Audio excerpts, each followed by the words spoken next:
Welcome to Captive Conversations. I'm your host, Adam from Captive Wi-Fi. Join us as we dive into behind-the-scenes stories of hospitality leaders, exploring tech, operations, and marketing through the eyes of the experts. Let's get the inside scoop together. Hello, everyone. This is episode 14. I can't believe we're at 14, which is awesome. I am absolutely honoured and praising the Lord. I managed to get him in. Mark McCulloch, thank you so much for coming. Real pleasure. It's an absolute awesome to have you in, and to celebrate episode 13, which is really good. This is Captive Conversations. I'll do the intro bit before, because you know how that works. Yeah. I don't need to tell you. Okay, so I do a little bit of a bop along. So if you want to do a bit of bop along, we do this, which is like you should be able to hear it. So this is a little. I like the beginning bits. I just sort of like. No one really sees it. Yeah, but you know. Well, like. Yeah. Okay. That's all we get. Very good. So Nice. I just like to start a little bit to get us going. Awesome. Okay, so we have two questions from the last guest, which I did share a little bit late. Which was from William Connors from Noble Group, and his. I mean, when it comes out, you'll love it. His story is awesome. I mean, really awesome. Nearly as good as your story. Okay. So the question one was, what type of internship would you give to someone in the hospitality business, and what would you do as their curriculum/learning path? Yeah, I think it's a great question. I really thought long and hard about this, actually. I really wanted to give the best answer I could. So to me, and having been in hospitality for a bit and being operational side as well and working in businesses, I think the best internship you could give someone is one that makes them want to love and stay in hospitality. So I think where people start with internships are how cheaply can we get this person? Can we get a body? Can we get a dog's body? Can we get them to do dog-like work? I would flip that on its head and actually see it as almost a leadership program from the get-go. And the best way to do that is almost like a crash course MBA in hospitality. Yeah, shove them in, throw them in. Place them gently into every single position you could possibly have, and put the effort in, and actually don't expect anything back.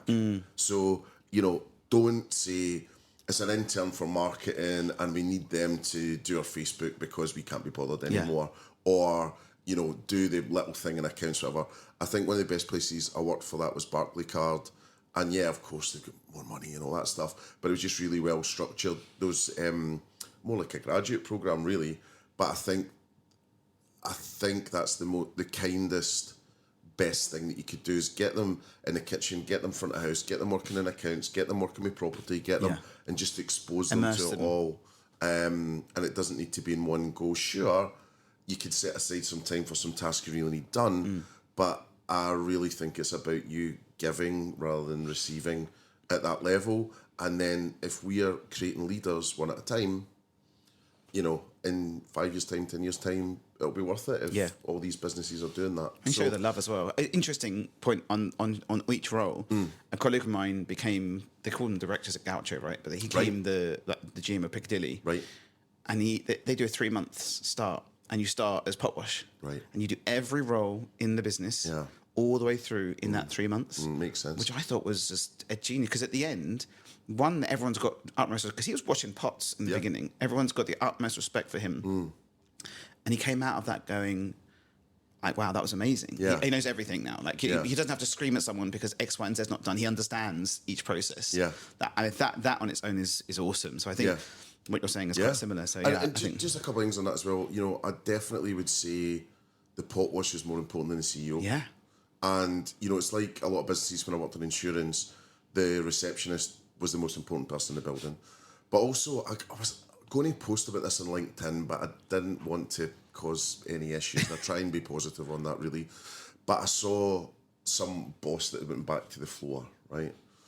And he was like, my team is out in the venues working. No, they're all your team. Everyone. And also what ground my gears slightly was that he was wearing stuff as if he was going to a meeting, or he should be wearing safe stuff, not suede brogues or whatever it was. Yeah. So I don't get that. I think that you should never ask anyone to do anything that you're not willing to do yourself or you've done before. And also, it really made me feel so sad that the intent of the post was so good. Yeah. But it is a bit like, look at me, I'm washing some dishes for one night. Yeah. It's like Rishi Sunak filling up petrol. And, you know. Yeah. So I think there's an awesome American TV show where there's CEO of a big group goes in and they sort of disguise him a little bit. Undercover boss? Yeah, that was it. Awesome. That's how it should be. Yeah. Send them in, Proper. no one knows, Yeah. pot wash, interview, you know, the whole process, and then they really appreciate it. Yeah, because I worked at Our Price years ago as a kid, the Our Price Records. If anyone, well, we're old, but or I'm older than you, I think.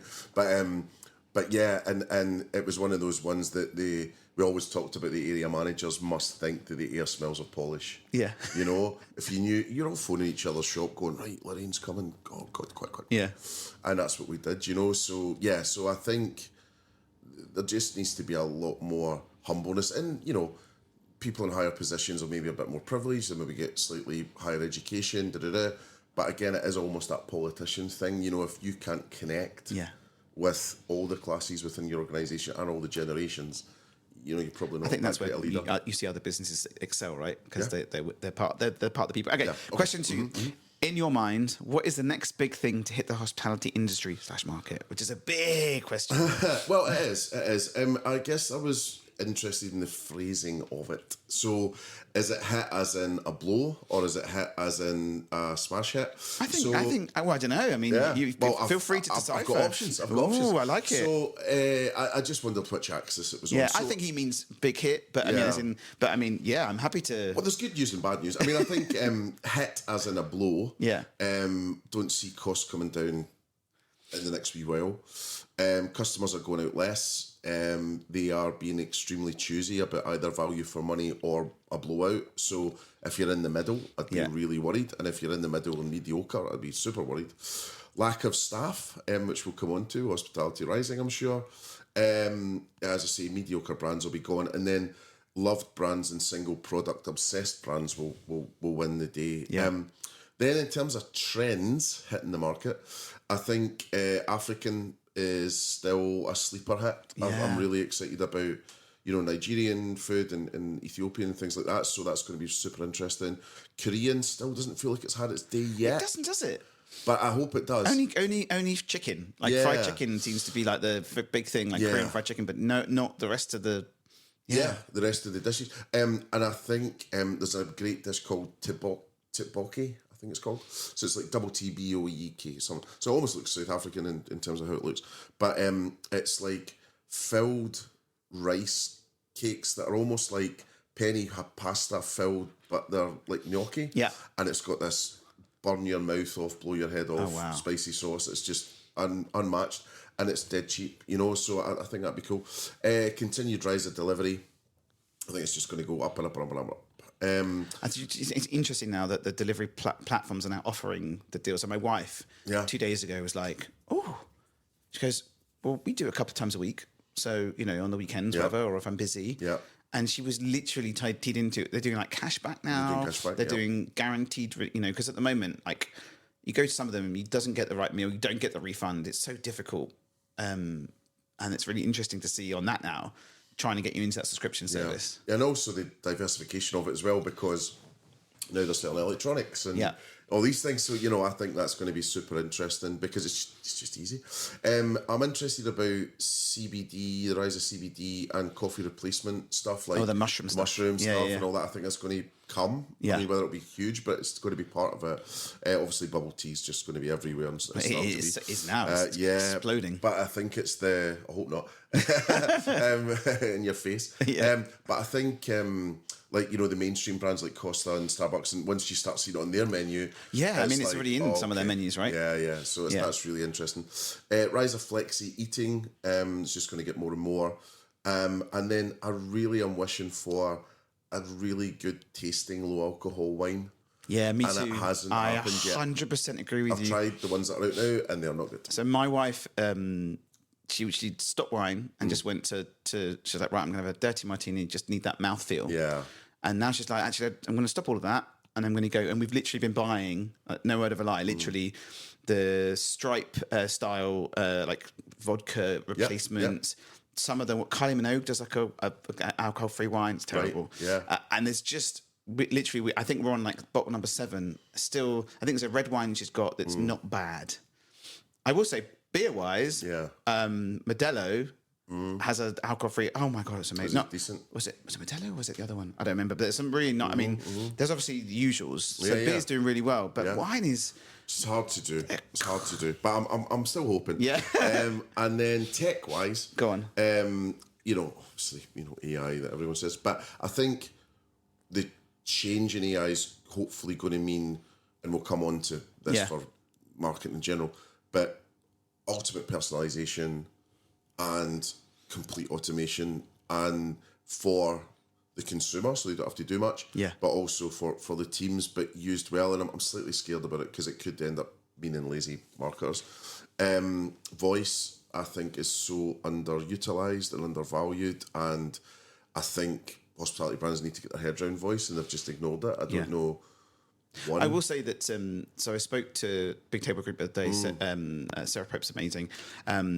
They use an AI voice platform for bookings, and it's gotten really well. I mean, there's other reservations platforms that have the press the day that you want to, which makes me cry. But they've managed to plumb in theirs, and it's actually worked really well because you not only get the report, you can still break out and speak to someone. But she said to me, it's literally people don't realise.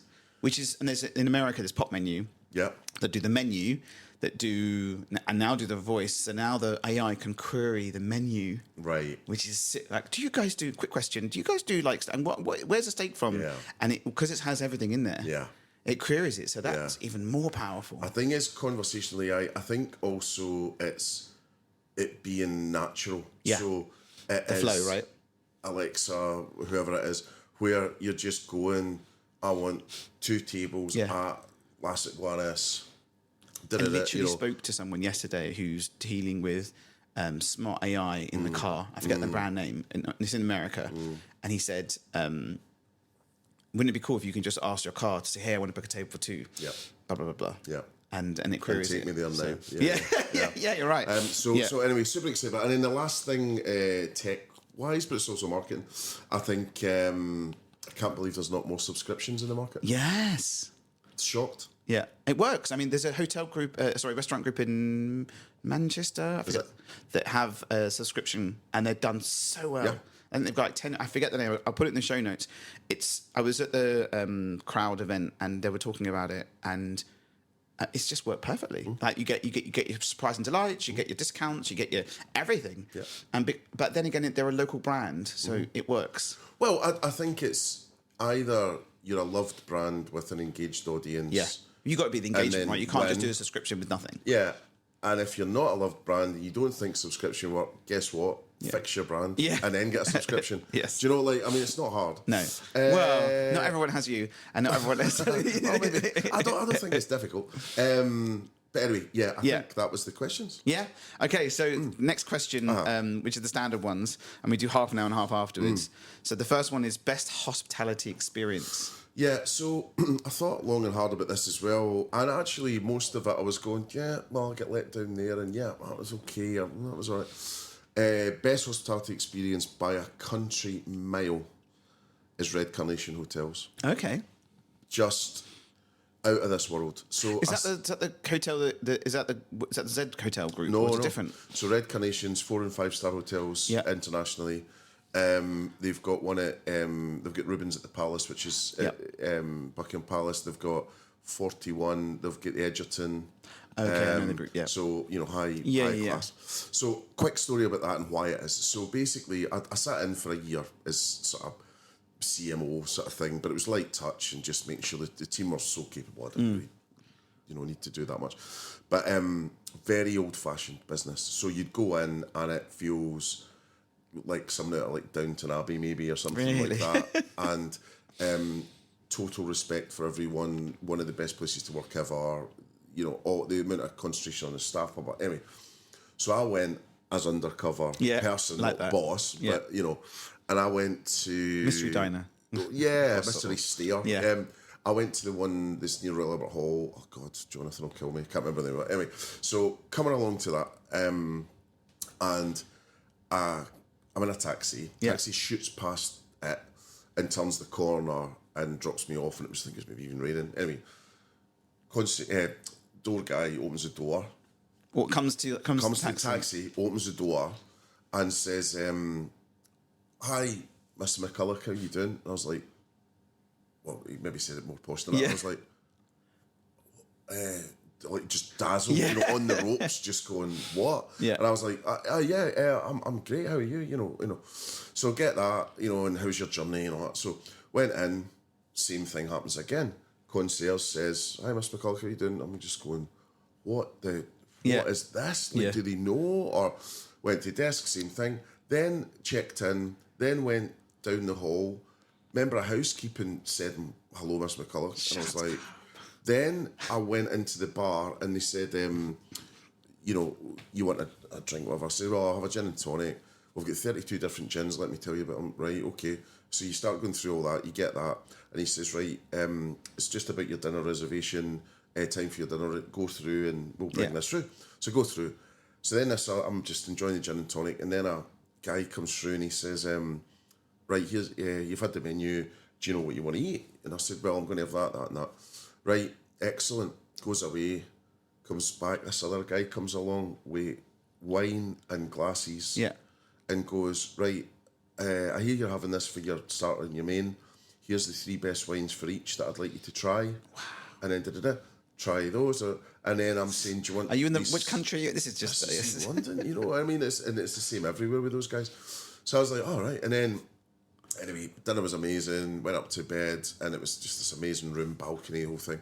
And in it, I mean, almost the size of, you won't be able to see, but almost the size of this table, there's a wicker basket full of like the finest Penhaligons, toiletries. You can take whatever you want. Yeah. And obviously, being a bit Scottish, I'm like, right, that's everything. Going in the case. That's coming to me. Yeah. But I thought, well, I'm working with them, so maybe not. And that was it. And then only after it, I found out that they put so much effort into researching the guest. That's really important. And they just basically go, right, who are they? And it's not, they're not trying to profile you or anything, but they're just kind of going, right, are they a doctor? Are they this? Are they that? Where are they from? And that was it. And I just absolutely... So it was this perfect hybrid of humanness and the use of tech to bring that to life. Very clever. Stunning. Yeah, I like that.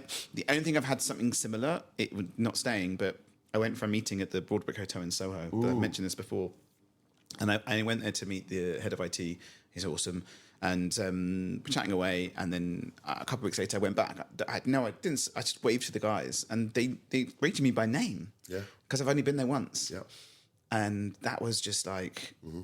I've not had that for just walking in. I'm not staying. Yeah. I'm just walking in for a meeting. Yeah.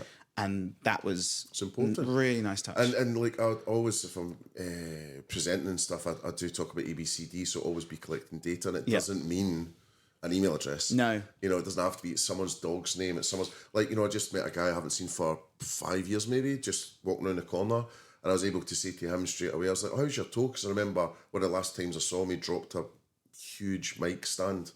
On his foot, and he had to go. I think he had to go E&E. Really? So just just was in your head, and then he was asking about my daughter. And it's just that stuff. I mean, it's the personable magic stuff. It's magic. It's magic. It's money. It's magic. Okay. We talked into a little bit earlier, I guess, to be fair, but we can go deep in to find out what you think. But best hospitality tech. Yeah, I mean, I guess I'm not super aware of it in a way. I'm just using it like customers mainly. What's your favourite one then? Like what you've used, like if you go out to a space? Yeah, well, I think there's two. So I think Seven Rooms is absolutely phenomenal, and try and persuade anyone that I'm working with to use it. So I think I was working with the Schumann, and I think they were about to put it in anyway. Black Rock Restaurants, they put it in, and there's a few others, but I always try and because it's just the most seamless. I agree. That I've ever seen. Have you seen the new booking page now? No. So it's now released. I don't think so. Maybe I have. So it's a new widget that's just released. I was at their event last year. And I thought, was it last year? I think it was last year. Shift, and I took a picture of it and WhatsApped it to one of people. So it's a much very different layout rather than that hard exterior. They've got grown up a bit now. Yeah. But now they have a CRM as well, right? So it's going to be interesting. Yeah. And, you know, so I think there's that. And then the only other one that stood out was Gail's loyalty scheme. Yeah. You know, Vita Mojo, you know, do a lot of the back end and that. But it was more the hybrid nature of, again, humanness and tech, where I went in one of the times to Brighton, it was a Sunday afternoon, and it was kind of raining and a bit rubbish, and they were, you know, shutting up shop and whatever. And I got my point, and but you know, all the usual stuff, and that's fine. But on the top of that, they said, look, we're just closing up. Do you want a few treats, or do you need a loaf or something? And I walked out like it was Christmas at Macy's. Do you know what I mean? So that is nice. Brilliant. And coming from Pret, you know, I love to see that in other businesses. And then it's no surprise because Marta is ex-Pret. So, you know, it's no surprise that the family tree lives on. So I love it. Yeah, that's nice. There's a Black Sheep coffee just up here on Great Portland Street. Don't like their coffee. And really? No. Maybe because it's just it's Robusta. Yeah, it's extra strong. They do the other one, but oh, have they got the other? Oh, okay, they never used to. Yeah, I haven't been for a while. Yeah, so they've got. Also, I'll say in a marketing note. Yeah. Please, Black Sheep, change your strapline because it says leave the head behind. Leave the head behind. Yeah, leave the head behind. That's the website. No, or is it a different? No, is it? Just leave the head behind. Is it? Yeah. But they're sheep, which is a flock, no? Yeah, and everyone follows sheep. Yeah, so I'm confused. I'm on a bit of a trip on straplines today as well because I saw a thing at the football last night that just I saw your post. More than a brand, Hisense TVs and stuff. Yeah. More than what is it? Yeah. What is it? Yeah, phones maybe. I don't know. A lifestyle. Yeah. You know, it's like, come on. Messaging, especially on a very expensive banner. Who signed that off? They should be more ashamed than the person what wrote it. And then the other thing is, could you imagine that review? Because I've done it many times in my career as a kind of semi-creative, and you whip you do the Mad Men moment of whipping it and going, ta-da! And then just, you know, was the whole room standing up applauding it more than a brand? I mean, well, it's like PwC. That was 5 million or something to design. PricewaterhouseCoopers rebranded to PwC, and they spent like 5 mil on the name change. Please send those briefs to me. I'll give you my email address. Accenture, which was Anderson Consulting back in the day. I remember, yeah. They got they asked someone internally. They did a whole competition internally for the business for a new name. And they got Accenture. Accenture. It's a great one, though. Great name. Yeah. So, but yeah, I think you're right. Flock in hell or something. Yeah. So before pandemic, I used to get the train. So I would come out for Great Portland Street, get my coffee.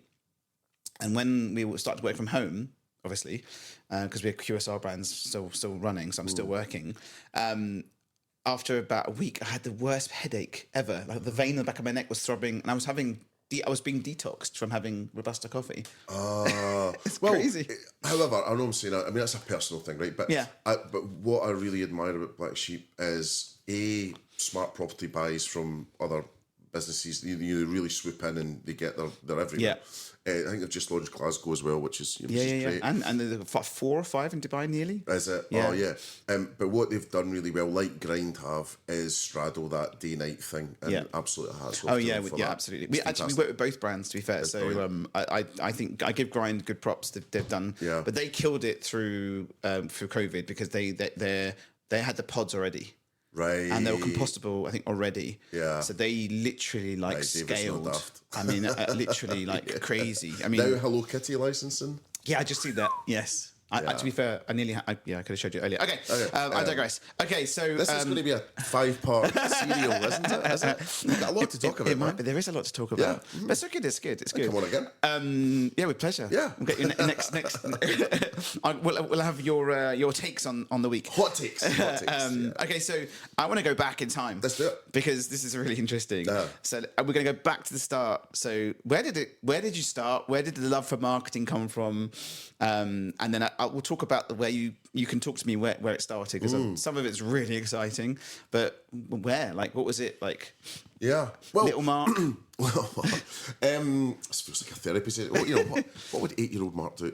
So I guess something that's in my mind actually, and it was really occurred to me now, was my first exposure to brand. Was my very cool Irish grandfather made me a metal car garage. So everyone else was getting the Fisher Price ones. I had this bespoke thing that he'd made, and it was just one of my most dearest things. I think it's still at Mum's loft. And but within that, all the petrol pumps were branded. Wow. There was like all the Castrol GTX, STP, Golf. Yeah. You know, almost all the Tag Heuer brand things, you know. With all the stickers were on it, Esso, Shell.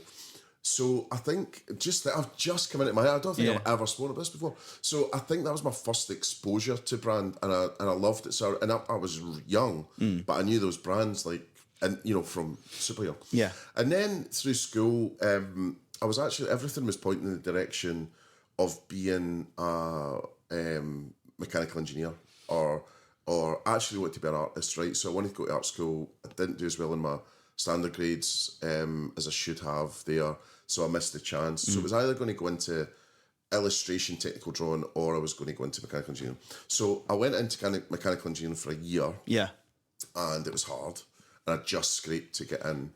But also I found women, music, drink, all the rest of it, and you know, the drinking in the student union when you shouldn't be.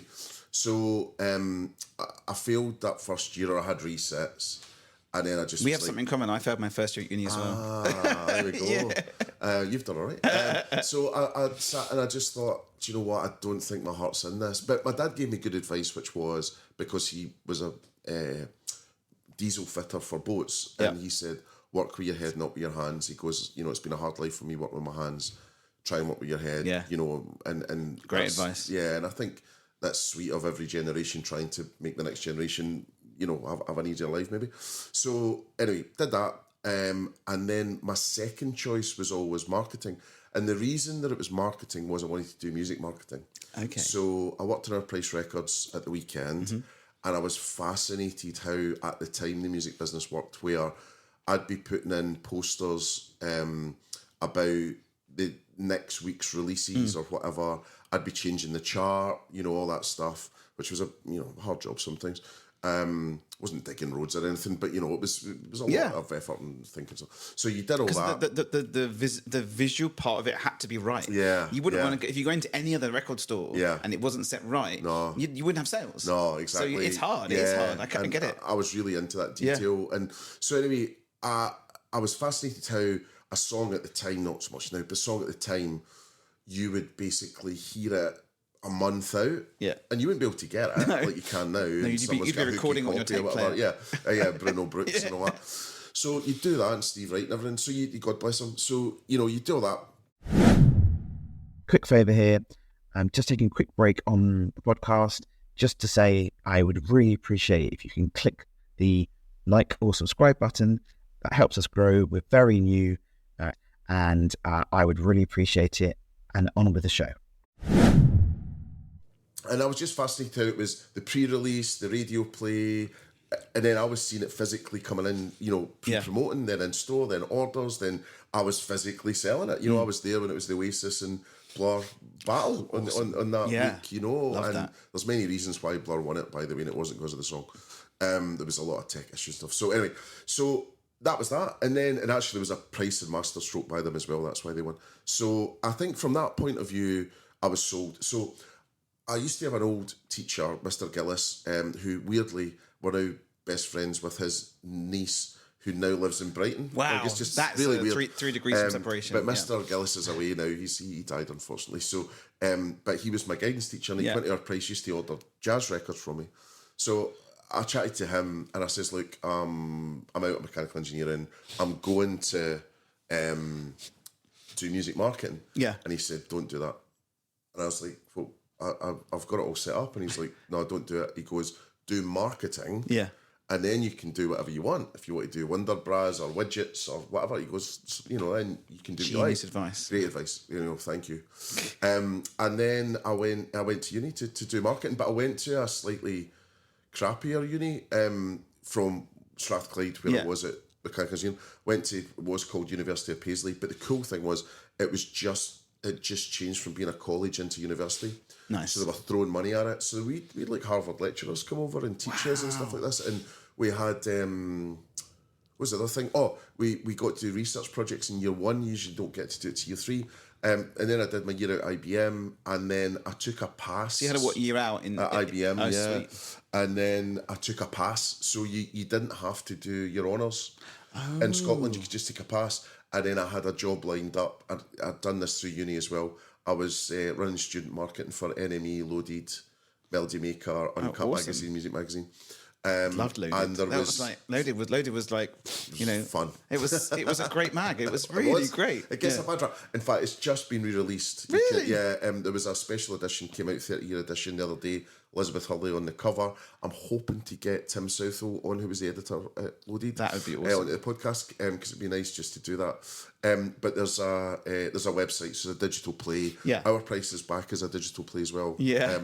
So it's very interesting. I don't know how long they'll last, but there's a Loaded documentary coming out in September. That'll be awesome. So yeah, so that was my first foray into it. And I think there was 30 people on the student programme that I was part of. Went for the job, and then I'd performed best, so I got the job. That was it? I think I had my last exam on a Friday, and I moved to London on a Sunday. Wow. Yeah. So then, did you not go back? Did you finish the degree? You just got a pass, so I did. Oh, as in you passed. As in, yeah, okay. so I thought you meant as in a, you could pass it and then go back. No. So you did year one, year two, sandwich year IBM, year three, and then you could have done your honours. Dissertation, But I was like, I've got a job. Yeah. I left after two. I failed my first year. I did computer science information That's management. a good one to do, though. Very boring. Yeah, but good though. But I failed my first year, and then they were like, "Well, you've got enough points to do your second year in NHND." So I did that, got a distinction because tech is easy for me. And at the end, they were like, "Do you want to do the degree?" And I was like, "No, I want to get a job." Yeah. So I just left. Fair play. Yeah, but that's amazing. So so you basically left with that, and then down in London. Down in London, had a massive panic attack before I could. I remember watching the Adam and Joe show on Channel 4 that night, and I didn't know what was wrong with me. I thought I was having a heart attack. Yeah. I was from backwater Scotland, and then London did swallow me up. I did about 8 months, 9 months, and then as soon as Where was their office? so IPC Yep. were in Waterloo. Yep. I worked for an agency called Get Real, who were in Chiswick, and we were their agency for student marketing. Okay. But we also did the Independent. So I had like a meeting with Janet Street Porter when I was like 23 in Canary Wharf and stuff like that. It was amazing. She was so nice, by the way. I saw the Loaded editor, Tim, getting carried into a sausage and mash restaurant. I never saw someone carried into a restaurant before. I've seen people carried out.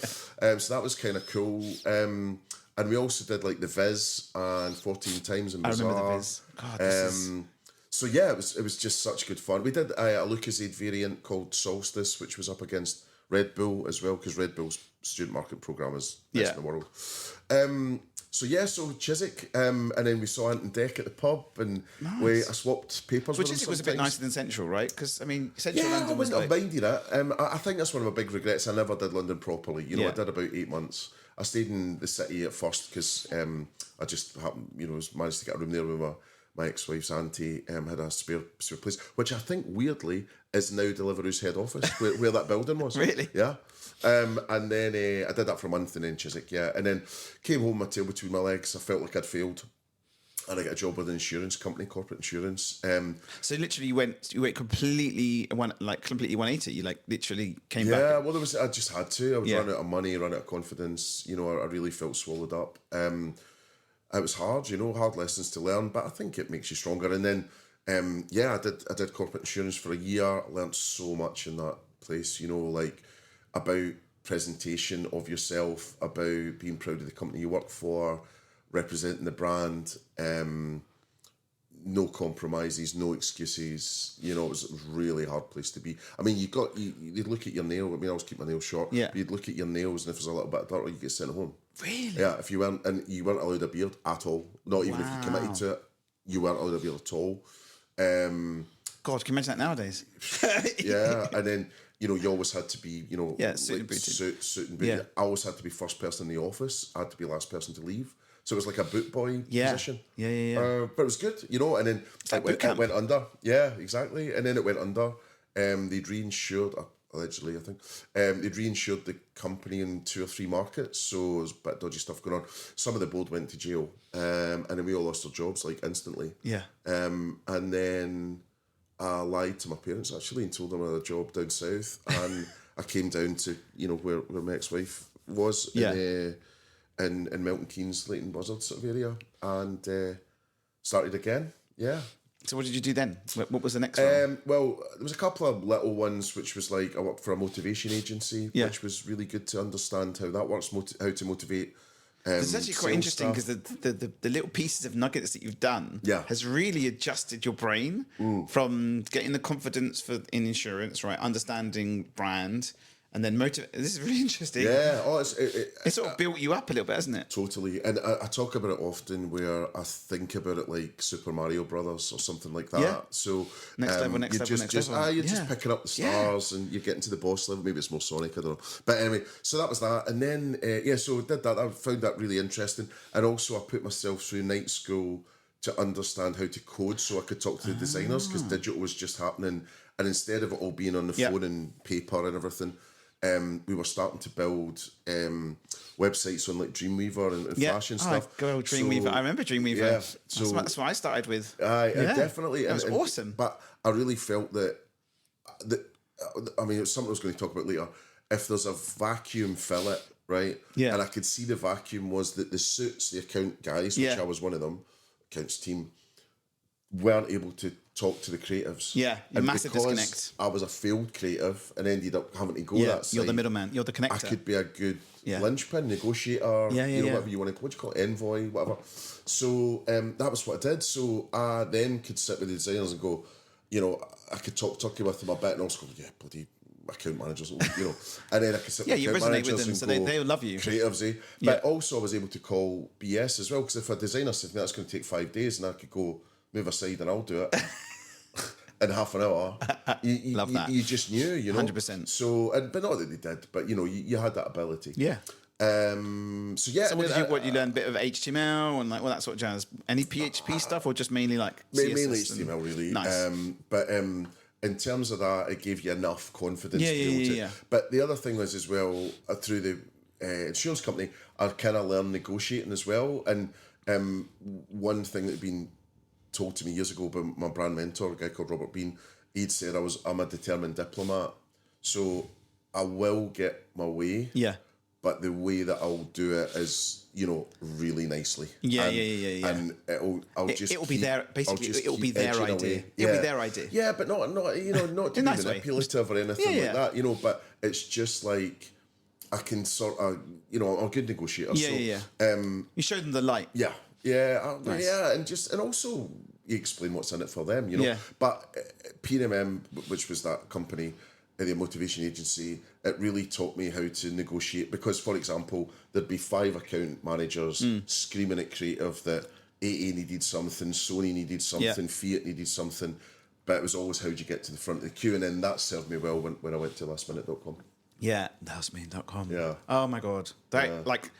My favouriteest brand, like in time. You got the cushions. Yeah, I got the cushions and the lights and everything.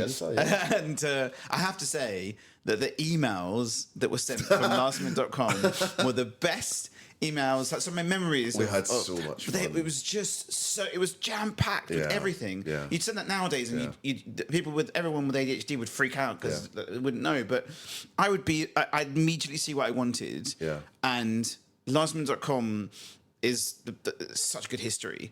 I think that, and back in the day there was Top Table. Before Open Table were here, and those two, Top Table were created by restaurateurs, and that website would let restaurants put adverts everywhere. So if you wanted to PR stuff thing, and they used to, I'm showing my age now as well, right? You'd book a table. What age are you? I'm 47 this year. Oh, okay, yeah. So I'm 48 this year. There we go. There's residents. Yeah. I use Clinique, so I look a bit younger. I have no hair, so I'm more L'Oreal, but yeah, okay. You can't hide money. And they used to fax restaurants confirmations. Right. So I used to be at I used to events. I was a club promoter. I won't go into that. But I remember being at a client or friend's office, and the table bookings would come in by fax. With the confirmations. Yeah. But back in the day, Top Table and lastminute.com were they were my go-tos. I think lastminute.com was the first booking engine for restaurants, I think. And it was Suzanne Gulala, who I used to have an agency with, that did it. She was head of creative there. She was like employee number 10 or something crazy.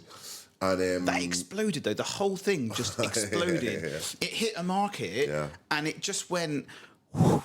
Yeah. I've never seen a brand to this day, except for Gymshark probably, that have managed to expand. I mean, it was the genius of Brent and Martha, and we've talked about it often when we were there, and since, and there's a strong alumni with lastminute.com as well. Like, we really, like, I've never worked a place where you're still so close, although you're far away. And if I don't see someone for 15 years, it's like family, I guess, right? Absolute family. So when you started, was it small when you started? No. I was one of the latecomers. Yeah. I was quite lucky though, because I came in when a lot of the OG crew was still there. Yeah. And then there was a sort of move, office move and different things, and then they all went. So I was sort of one of the guys that had tasted the old days, and I could bring that forward, and then that's how I ended up in the position that I was in, because like jobs you got understood created it. I guess for you me. understood the previous to the future. So what did your role end up being up to? Head of brand for the world. Oh, sweet. So that's we a had big role. and I was like 27 or something, but this was but this showed you the confidence they had in you, you know, and they backed you, and they just hired.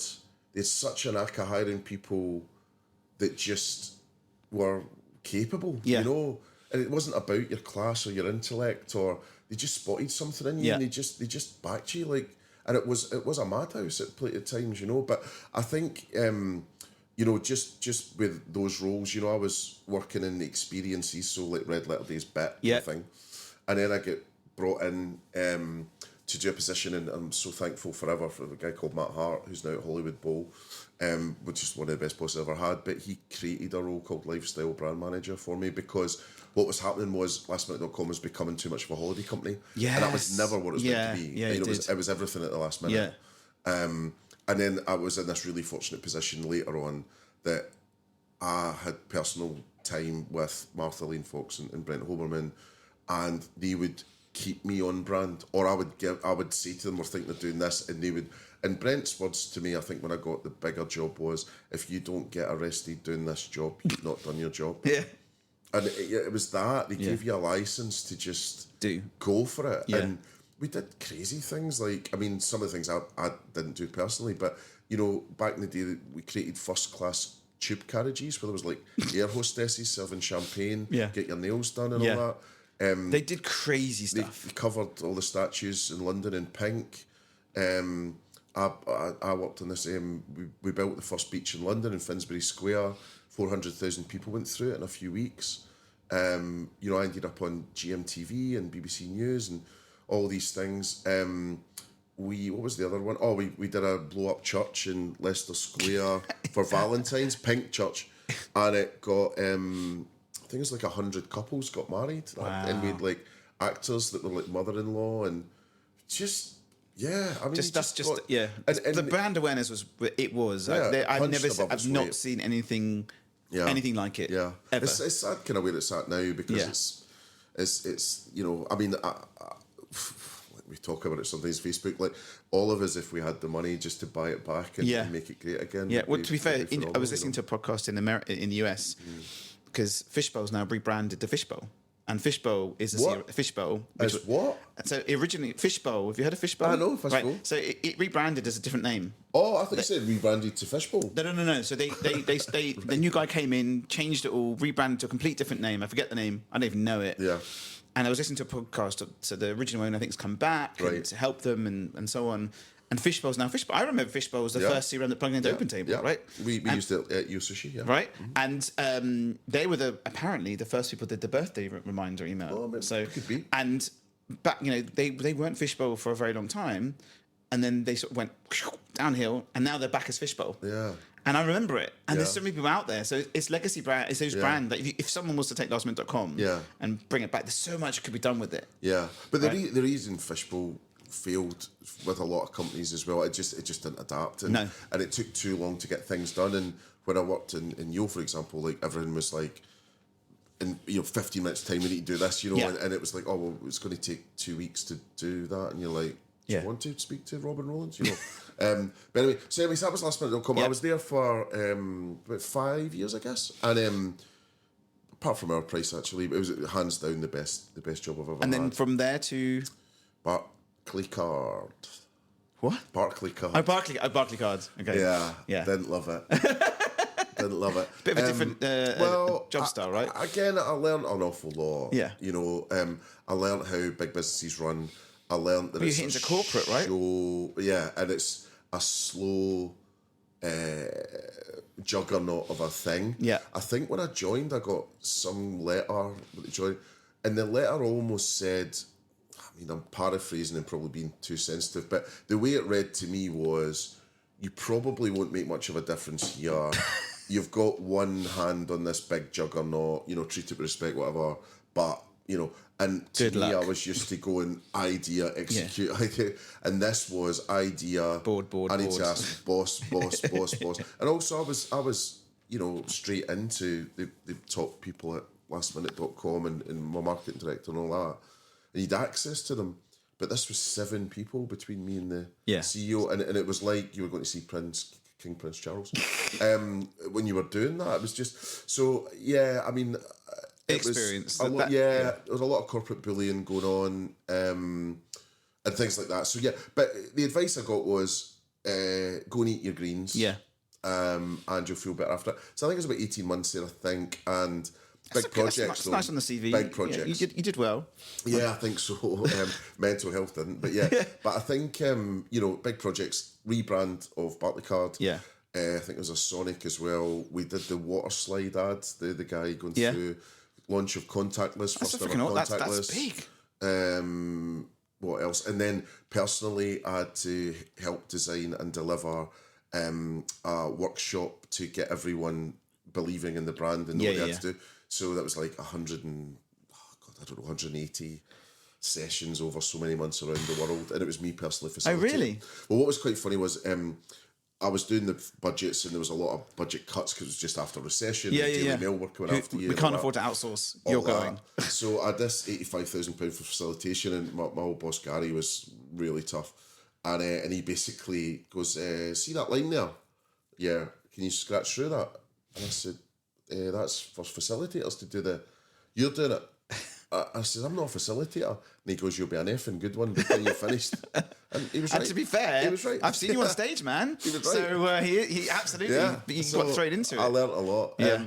So anyway, so that was it, and just was desperate to get out. And then I saw, I mean, it's no disrespect. I mean, each to their own, but it's not a place for me. It's corporate. You're not corporate. It's not really that. And then, I saw a job ad in Marketing Week for Yosushi. Amazing. And I wrote them a ransom note and said, help, I've been captured by a bunch of bankers. Please help. And, That's awesome. And then I got a call. I was at Blur in Hyde Park. I was really drunk. And I got a call saying, can you meet us tomorrow? Yeah. That's what I did. So 5 interviews to get the job. Yeah. And got the job. And then what was the role at Yosushi? So the role was... Or did it change throughout? Well, initially it was senior market manager, so I was downgrading in title and downgrading in money. Yeah. But I always had a soft spot for Yo. Yeah. I think I really wanted to work at Wagamama, actually, and I just didn't manage it. But it was as good as, Yeah. But with Yo, it was quite interesting because the brief really, and no word of a lie, from Robin, the CEO, was make us cool again. Yeah. Off you go. That's you know? awesome. And It's nice to have the freedom again, I guess. Brilliant. Right? And I did have that freedom, you know. And I think I really, you know, resonated with the brand. I really integrated with it. It still is an awesome brand. Yeah. I don't think they should have taken the sushi out, and I don't like this belt thing that's going on at the moment, and also it's so expensive. But yeah, I mean, when you did they have the travelator when you started? Oh or not? yeah. But the new belt thing is the belt doesn't work as a belt now. No, you order and then it gets sent to you like that. That's right? breaking the concept. Yeah, it just doesn't. My brother's ex, she's a very small Chinese lady. This is a long time ago. Chinese lady, stunning, like thin as ever. I went to Yo Sushi in just off Leicester Square with her because she was in town. Yeah. Let's go for lunch. It was like cool. She was so cool, and we'd sit there. She was a shoe designer. And we sit there and we'd eat, and I'd probably have like 5 or 6 plates, maybe 7, because you know I'm powering through. Ooh. And she would have like 18. And her whole mentality was it's not a race, it's a marathon, because that's how she's been taught. Right. And she was like literally like, and so they looked at her, they saw the plates, and went, that can't be you, and took them away, because. She was literally tiny, super thin. You wouldn't know, and she powered through it. And she goes, "This happens to me all the time." Yeah. I was like, "Okay, well, I'll pay for my 8." Yeah. But that was surely that's better selling. Yeah. Well, I think we saw that a lot, and you know, not being. It's like the cheese bar now. Cheese bar's taken the travelator, and you can take it off and set it does market. Well, I think the belt never moved on, and I think tech was such a big part of Yo Sushi that I think we could have done more with it. Yeah.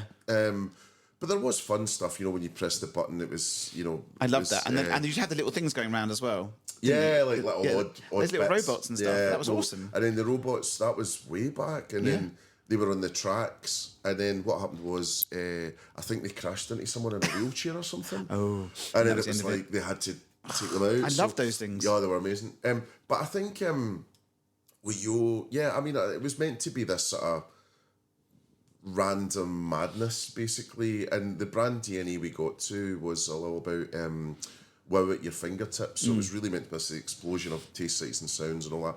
I think if the Brighton one's in to go by, it's lost its mojo a little bit. But yeah, and then just on the Asian thing, you know, in terms of eating habits and stuff, we started something called Sumo Sundays just off Oxford Street, because that site didn't do particularly well on a Sunday. I ended up being, you know, a great performer by doing that. But what we found out was we'd say, look, it's 2 hours, go at it. Yeah. And as you say, stick thin, plates high. But what they were doing, which then we had to change the rules, was they were not eating the rice. So they were just eating all the expensive. Yeah. So we had to see if there's anything left, you have to pay for it. Yeah, which was a shame. I think that's fair. But I think the most I ever saw...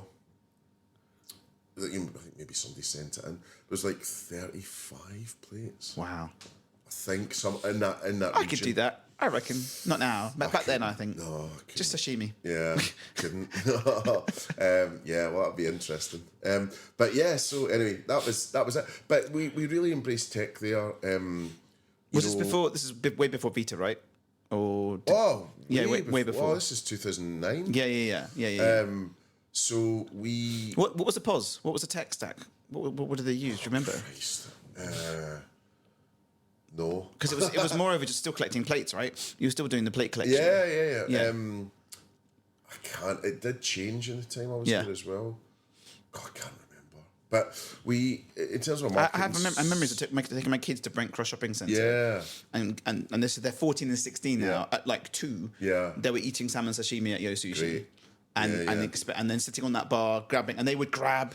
Well, that was the advantage, you know, because if you had kids with you, you could eat instantly, and it's not this keep them amused, colouring book, you know, pre-iPad, you know, it was just you could just sit straight and, away. You know, take it. My kids loved it. Yeah. Oh, it's a great I miss it. We went to the one I took them. Now they're obviously a lot older. We went to Blue Water and we went there, and it was just so different. Yeah, it was like ordering and waiting. The mojo's gone. No. I mean, they really need to fix. Well, it's up to them, you know. But I've walked. The last time I was in, I walked out due to cost and due to just lack of atmosphere, really.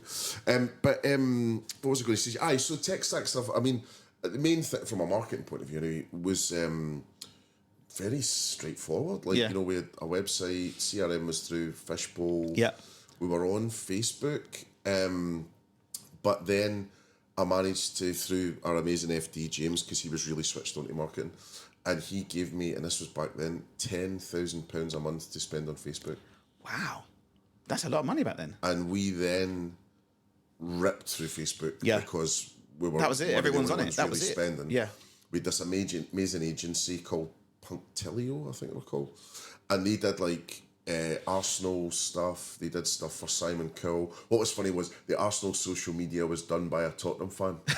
So they knew if they cheesed him off, he was like, he could have written anything, you know. That's awesome. This is cool. But anyway, they really taught us what to do. And followers and engagement through the roof.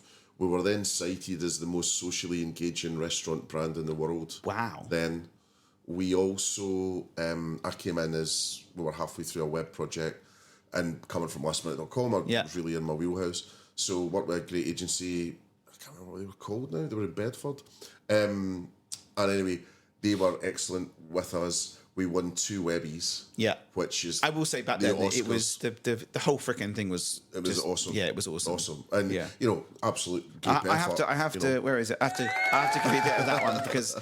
But in the instrumental, that brand went from zero to hero. Yeah. It really did. Yeah, I mean, I think it had been hero and then it dipped and then...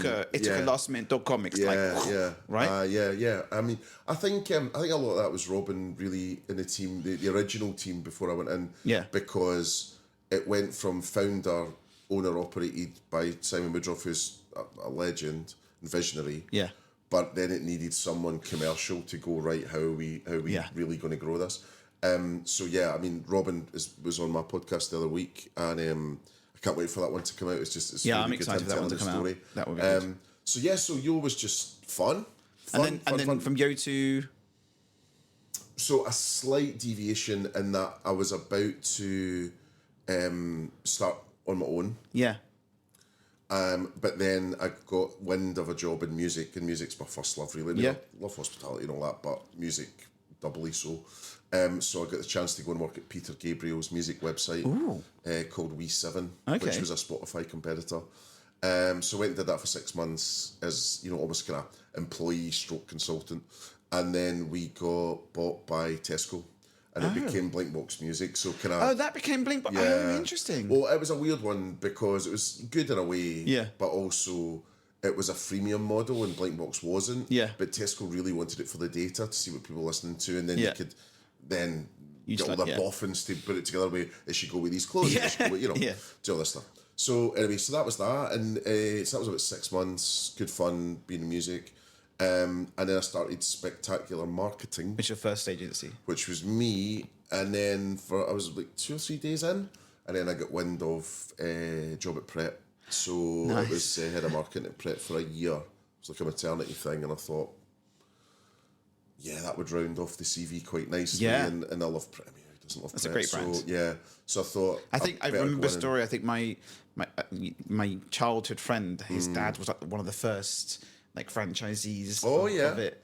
Yeah, because then they sort of bucked against franchising for forever, and then due to COVID, now they are franchising again. Yeah.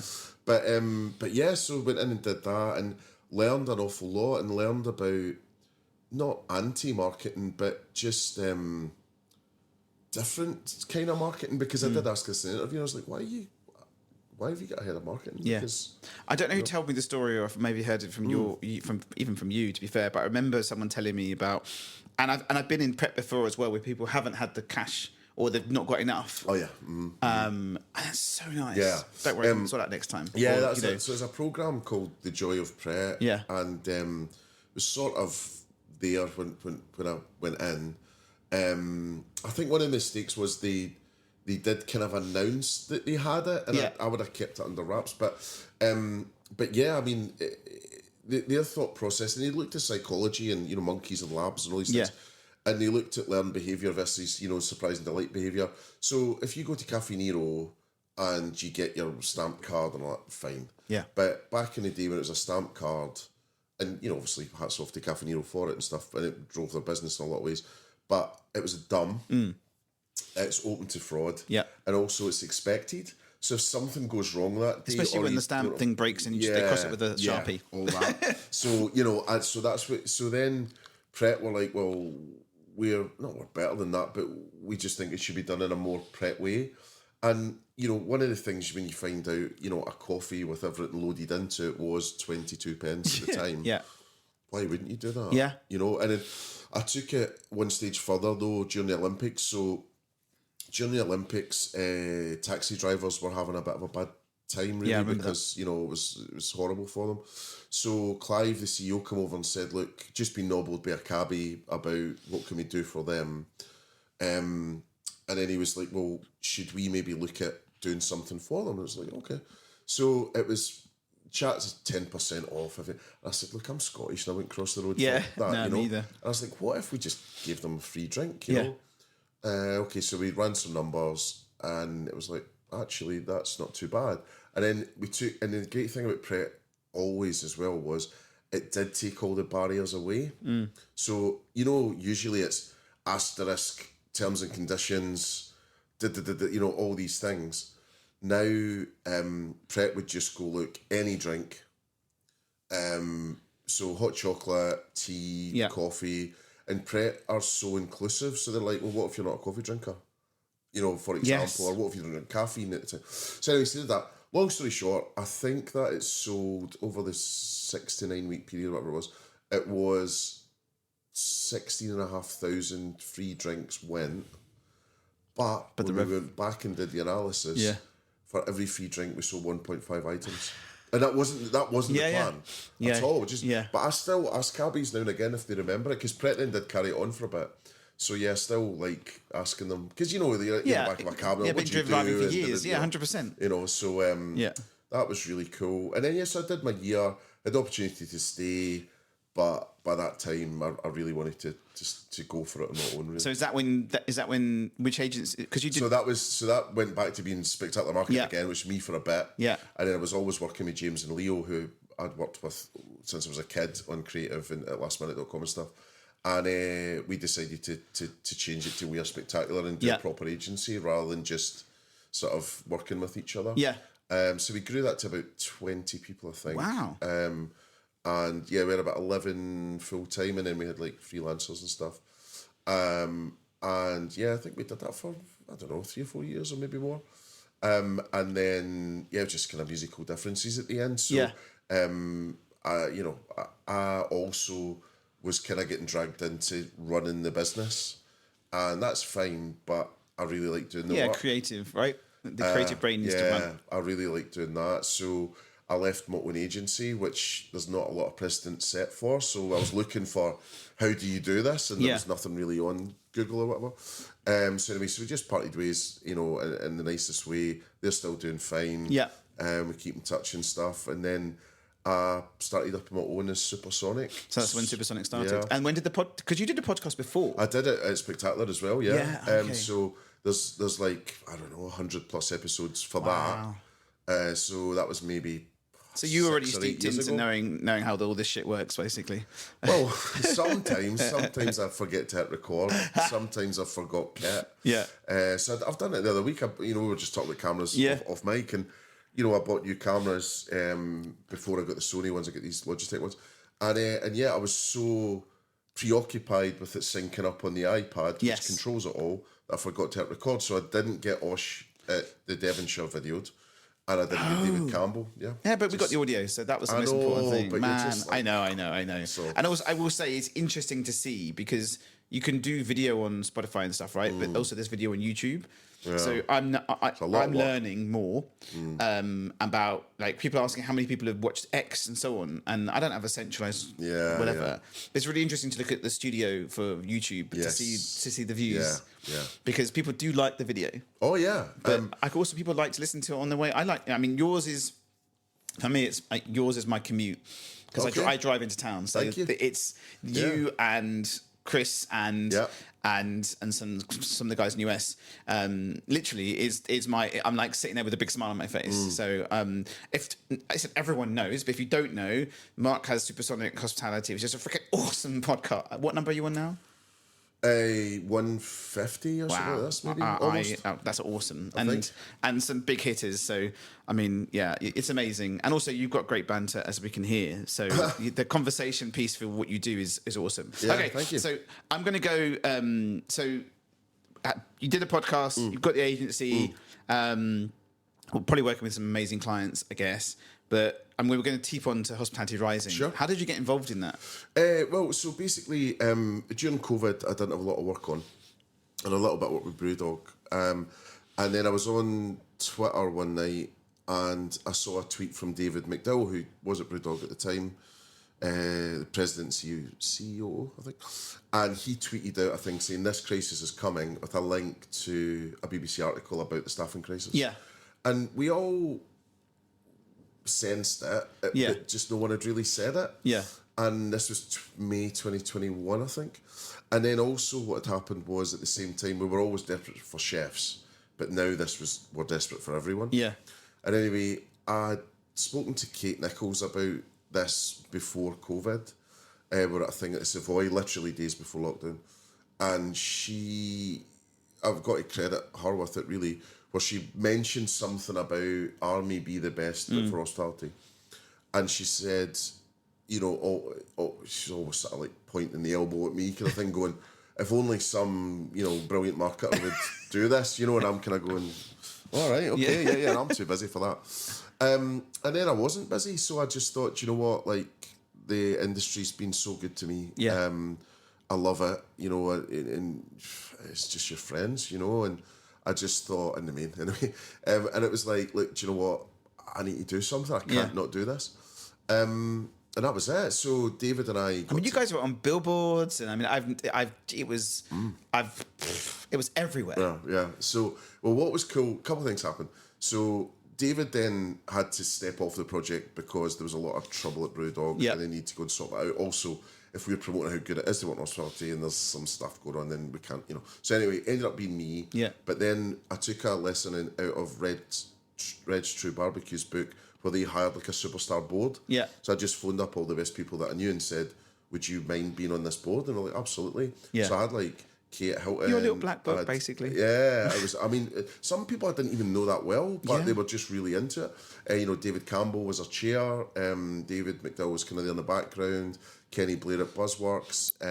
Kate, obviously, and Emma and Steve at the trade bodies. So anyway, what then happened was I was starting it, and it was like, right, how are we going to fund this? Yeah. We're going to need £5 million, really, to be serious about this. So anyway, we went out to market, and then there was lots of, I'd like to be in, but let's see who else comes in, and we'll maybe come in. Yeah. Or we're just doing it ourselves and we're fine. And it's like, well, even if you are, this isn't about yourself. No. This is about the industry. Bigger picture. So anyway, some people in, some people not. And then we raised £1 million plus from a pricing model, which was £10 per employee per year. Yeah. And then if you were huge, then there was a sliding scale downwards to make it easier for you. Because someone like Whitbread would have been 300, 400 grand, and they're not going to give you that. So, but they gave us an absolute load, and they were our biggest supporter, actually. So thank you to them. Thank you to everyone that did it. So anyway, so that was that. Then it was like, right, what we're going to do with this? And then brilliantly, one of my old network, a guy called Julian Douglas, who I worked with on an electricity brand called First Utility, or an energy brand. And he was just starting as the chair of the IPA, so the Institute of Practitioners for Advertising. And he went in there like a dose of salts and said to them, right, we've got to show the power of advertising. We're going to take 3 or 4 case studies and do it for free. Yeah. So basically, we were one of those. So it was us, it was the food banks with the supermarkets, the UK sherry industry, I think.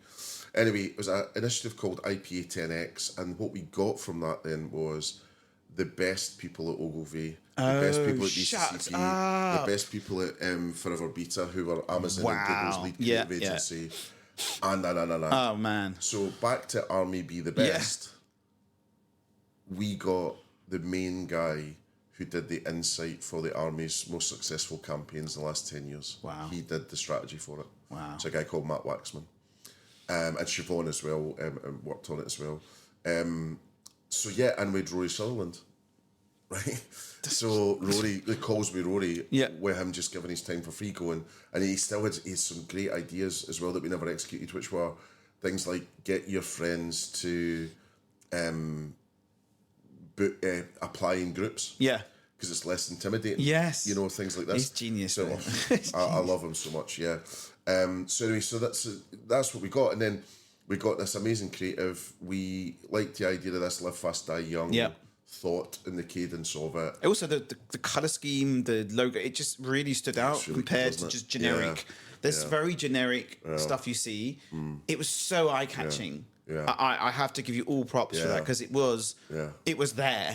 It was a brand that was there. It was freaking awesome. Yeah, no, really proud of it. Probably best thing I've ever done, I think. And, you know, but that was forever beta and the talent that was there. So there's a guy called Paolo who's now maybe at VCP or something like that in or one of these big agencies in Spain now. But he was the real vision behind how it was going to look. And that typeface was just coming into fashion. So it's one of these ones that you see it and you hate it, and then you're like, oh, wait a minute, it's because I haven't seen it before. Yeah. And now loads of people use that font. And then we hooked up with this Vietnamese 20-year-old model maker who was award-winning, and she did all the models. They were cool. It was a cost-saving thing too, because it wasn't real people. Yeah. But you didn't do photo shoots, did you? Yeah. And you can get it out quick. Yeah, and also when it's like that, you could see yourself in hospitality, you know. So if we ever get to do it again, then that's still got legs. But also, I think... And what was the result? And I don't know the figures, but I mean, what was that like?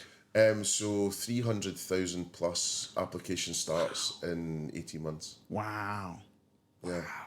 That's a lot. And then we went back out to market and said to people, look, do you want to come back in? And only about a quarter did. Yeah. And it was like, look, it's not to be a bit huffy or anything, but it's just like, look, 250 grand isn't enough. Like, go and stick it on a horse or something, you know, like, it's, you know, we need 1 million plus to do what we did. But I think there's loads of great campaigns. There's this Start Here, Go Anywhere thought. There's this, I keep hearing this phrase and I love it, I fell into hospitality. I love that. So I want a campaign that says, you know, fall into hospitality. But yeah, and we won a shed load of awards as well. We won 8 awards. We won Best Launch Total. Wow. Not just hospitality. So this was from the DMA. We beat like who else was in that category? Like ITVX and Paramount Plus. You know, it was unreal. And then in November, I've been put up. I'm in the shortlist for Great British Entrepreneur. Oh, congratulations! So that's in November. Yeah, amazing. So we'll see. But it's on pause at the moment. I said to everyone, look, if you want, you still got the brand. It's still this there, to right? happen again. Yeah, we're here. Yeah, but I don't want to flog a dead horse. Yeah, and also I did see something that brought me out in a rash the other day, which was someone commenting in Propel about how we don't talk to young people enough and stuff, and I was like, man, don't even get me started. So don't go down the rabbit hole. Yeah. So okay, so one of my other questions really here is how you've seen it change. This is a marketing question. So how you've seen marketing. I mean, I quite like using 2 decades. I've been in hospitality tech for 2 decades. You've been in marketing for 2 decades. Yeah. So you should never say the years. You should always be the decades because apparently it shows you breadth and depth. Yeah, never the years. Okay. But yeah, how have you seen it change? I mean, it's the whole industry, especially hospitality, it's changed massively, no? Or do you think it's still roughly some bits that, like... I mean, I haven't seen marketing change dramatically only because I was always in e-com. Yeah, okay. So I grew up at lastminute.com. It was second nature. E-com was years ahead, right? Yeah, so I think you were lucky being steeped into that. Well, for sure. Because hospitality is like way behind. Yeah. It's still behind. Always behind. So I think, so, you know, if I'm being a bit facetious, I would say I haven't really, just because every day I'm adaptable to change and I'm excited by it. And I think people freak out and they overthink it.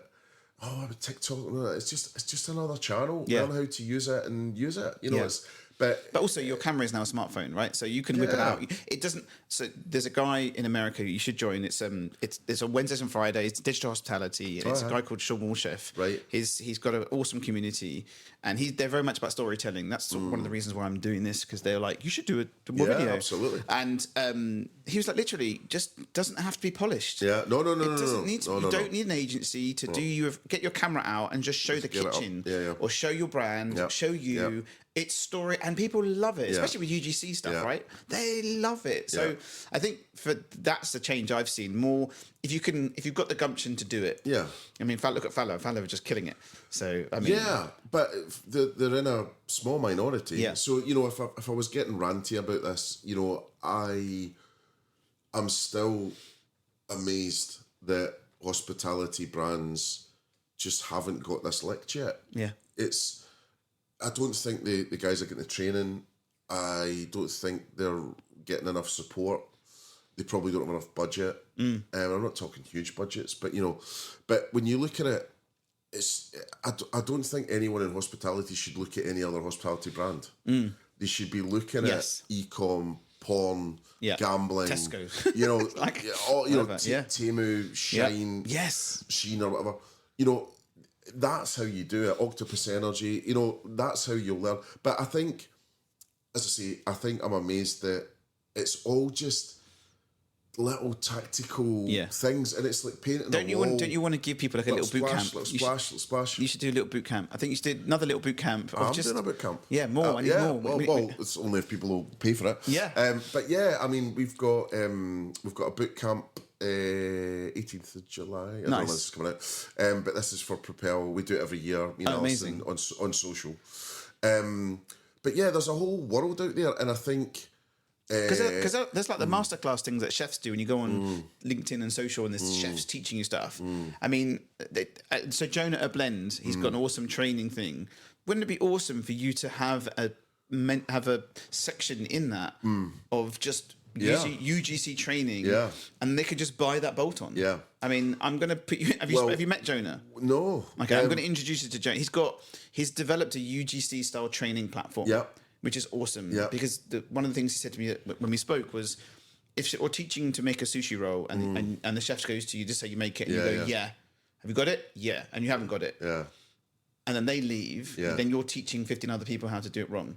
Yeah, but you can go back on your phone and look at hold on, how do you do it? Those sort of questions. And I think you could really do a cool little the crux of marketing. I wasn't sure if I was going to mention this today, but I might be working on that at the moment. That's awesome. I'd pay for it tomorrow. To be honest with you, it will be ready tomorrow. But I've hooked up with James Haken.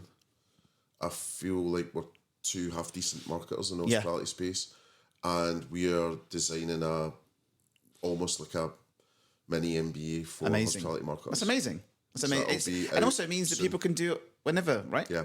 That's amazing. Yeah. So working on that right now. Yeah. I appreciate that, because it's needed. People are busy. Yeah. Right? Yeah. And not everyone can get to it. And I haven't had the time to sit down and write it, Yeah. So that's what we're working on right now, and that's exciting. Think it will be huge, So I think so in terms of this, what have I seen change?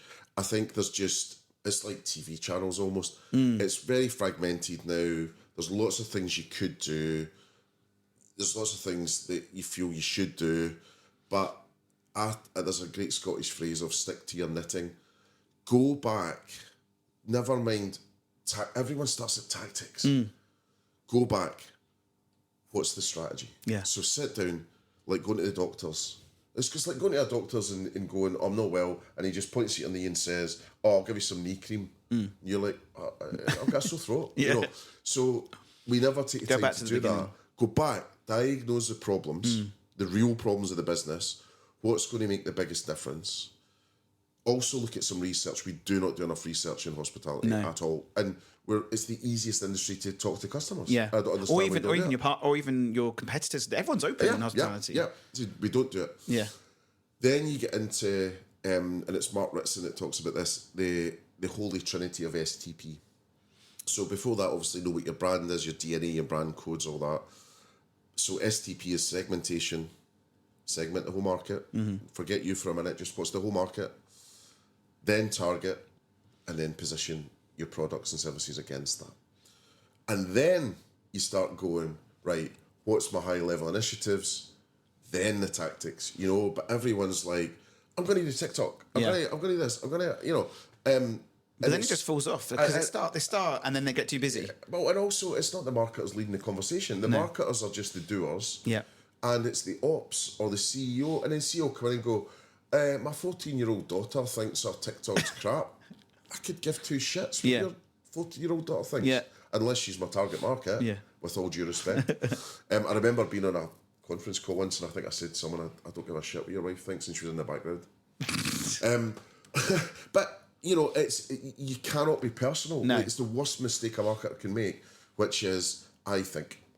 You know, you can't do that, So, so before you do anything, do that. And then you get into all the digital marketing. So what have I seen the changes? I mean, I think there's a huge change coming with AI influencers that are models, and you're going to be able seen to... them. They're making a killing now. These guys, the agencies have created... you've got brands like Gucci just sending them a picture, and then you've got AI. It's been transmorphed onto this AI. Mental. But I think what it means is you're just going to have to be. It's like being at a casino in Vegas. You can't just be good at blackjack. You're going to have to be good at blackjack and craps and this and that and machines so that's all I see it. It's just you need to look at each channel, and then I always talk about this as well, which is I think the difference between, let's say, X and TikTok isn't even the difference between English and Japanese. It's dialects of, you know, and you've got to respect that. Completely different messaging on all different platforms, right? Yeah. And don't think you can just go onto TikTok and you'll be great. Yeah. Because you won't. Yeah. And I keep pushing. It's so different. Instagram, you had half a chance at being okay on there without too much. I really think you should get some professional help if you're looking at TikTok. Well, I came to you when I went to the Antler thing. I think you did it with them. Mm-hmm. That was awesome. Yeah, that deck that they provide. I love them. Just game changing stuff that they're doing. And you're right that TikTok need help. I mean, we've done a couple of stuff on TikTok. I'm just playing with it, and I was talking to a colleague of mine. They're like, just do the hook.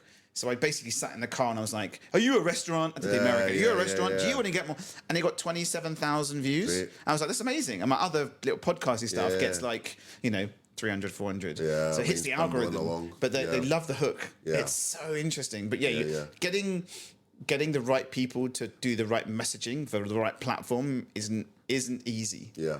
So I think there's that. And then just don't forget the basics. And I've had it right, and there's a real danger spot of marketers that are lower to mid millennials that think that organic Instagram's everything, and doing flyers or direct mail or sampling is beggy, as they say. It drives me mad. It's like, there's a whole mix there. Yeah, I like having a piece of paper in my hand. Mm. I'm old school. If I got like a flyer dropped into a coffee shop open around the corner and they dropped me in a freaking leaflet, I'd be like, oh, this is nice. It's multi-market, right? It's multi-channel, and the more channels that you use, the multiplying effect will be bigger. So it's not one size fits all, I guess, is it? So. Yeah, so I think that's that, and then just the basics, like the amount of people that just don't have basic SEO sorted. They don't have, PPC campaigns in there that they put in a penny and they get 5 back, and or even sign up to a newsletter on your website. Yes, exactly. And above the scroll and above the fold, you've got to have it there. So these sorts of things make me mad, but at the same time, I wouldn't have a job if everyone got it right. So little things. That's okay. Okay, so we're near the end, which is amazing. Okay. And you're gonna have to go soon. So we're running through time. This is awesome. There's so much. I'm gonna run this through Opus. There's gonna be some great clips for you, by the way. But let's go to the last questions if we can. So we're talking about best restaurant. Your best restaurant. Yeah, I mean, so one of the best restaurants I think ever was in. I think it was called Daiwa in Tsukiji Fish Market in Tokyo, and I got taken there at like 4 or 5 in the morning. So we'd just been to the tuna fish auction, which Westerners don't really get into. Wow! So I was really lucky to see that. It was really magical. And then couldn't believe the size of the tuna as well. Oh, the huge. And they were going for like £18,000, and you know, it was mental. And yeah, we get taken in there, and it was a tiniest little bar. Yeah. You sat round, and proper Kill Bill sushi master behind the thing. Yeah. And yeah, I was just getting told, you know, don't put any more soy on that, and don't do this, and don't do that. Don't put the ginger on top of the sushi. No. So all that, and then what was quite cool was we had toro for the first time, the tuna belly, and I'd never had it before, and I just thought it was delicious. And then UK, I think probably the one I'd be keen to go back to soon would be Mountain. You know, I really, really enjoyed that. I had a beetroot and mint dish there that will live long in my head. And then Brighton, I'd say too. So Bincho Yakitori, Japanese, and also No Please, which sounds a bit naughty. So my friend Ewan's just opened that, and it's just great fun. So they've got sesame prawn toast that you dip into a soy egg yolk, and it's just delicious, and cool cocktails and stuff. So those two are around the corner from my house. I put them. Yeah. It was helpful for you being around the corner from the house. I mean, Brighton, you're lucky. I mean, there's some amazing. Yeah, great ones. And more, right? Yeah. It's just, it's always been pretty cool. Yeah, but it really has taken a next level up, right? Like it's mental. Okay, best burger. Lika. Easy. Yeah, I'm with you. Hi, Zan. And we onions. Yeah, all day long. Which one?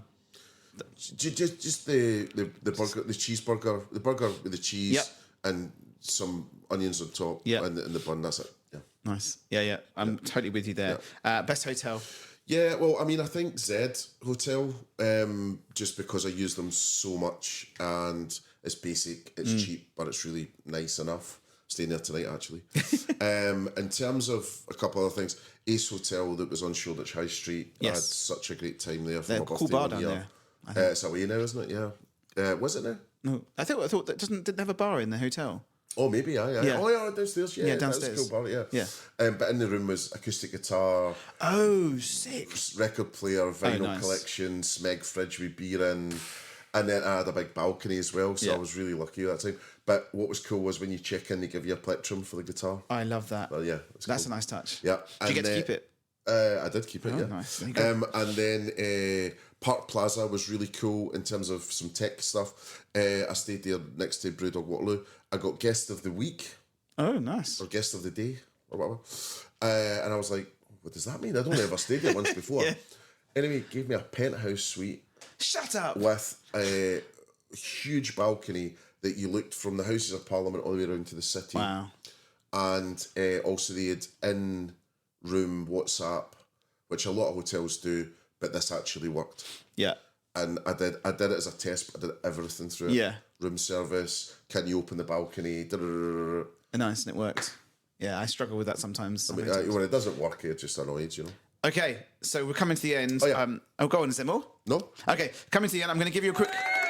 So thank you very much. Thank you. Yeah. And we have two questions for the next guest. Could be anyone, marketing, operations. We've got some awesome people coming in. So yeah, 2 questions for next guest. Do you have any Ned rolls going? No. So what hospitality leader do you admire the most and why? Okay, that's nice. Okay? Yeah, that's great. Has that been asked before? No. Okay. No, that's good. And then second one is, what do you think is the secret to a happy and motivated team, and what examples can you share about how you try to achieve that? I like that one as well. That's really nice. Motivation is important. Okay, everyone. This is episode 30. Did I 13? 14. Oh my God, I'm forgetting.